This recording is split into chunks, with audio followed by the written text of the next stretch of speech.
Tim penasehat hukum terdakwa dugaan korupsi pemanfaatan hutan di Desa Darmo, Kabupaten Muara Enim tahun 2019 angkat bicara mengenai ditolaknya nota keberatan yang diajukan atas nama terdakwa Dedi Sigarmanudin.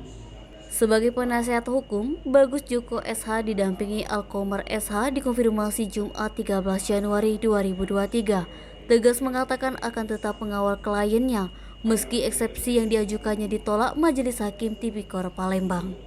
Disampaikannya, alasan Majelis Hakim Tipikor Palembang menolak eksepsi yang diajukan dikarenakan seluruh poin-poin keberatan yang diajukannya harus dibuktikan dalam pemeriksaan perkara. Bagus Joko sesumbar dalam pemeriksaan sekaligus pembuktian nanti di persidangan. Mereka juga akan membuktikan bahwa sangkaan dakwaan JPU kepada kliennya tidak benar.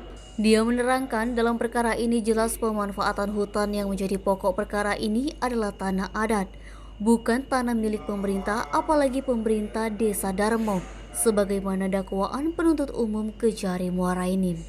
Hal itu, lanjut Joko Bagus sebagaimana telah tertuang dalam putusan Mahkamah Konstitusi nomor 35 tahun 2012 yang menyatakan tanah adat bukan milik negara.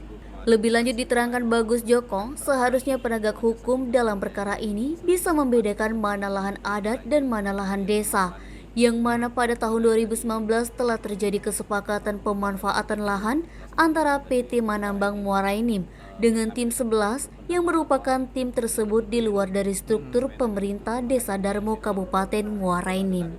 Menurutnya, dari hasil kerjasama tersebut atas kesepakatan musyawarah adat, kemudian disalurkan untuk dibagikan ke 1.300 kakak melalui rekening masyarakat sendiri, dan itu dibuktikan dengan adanya kwitansi pencairan uang pada masing-masing kakak.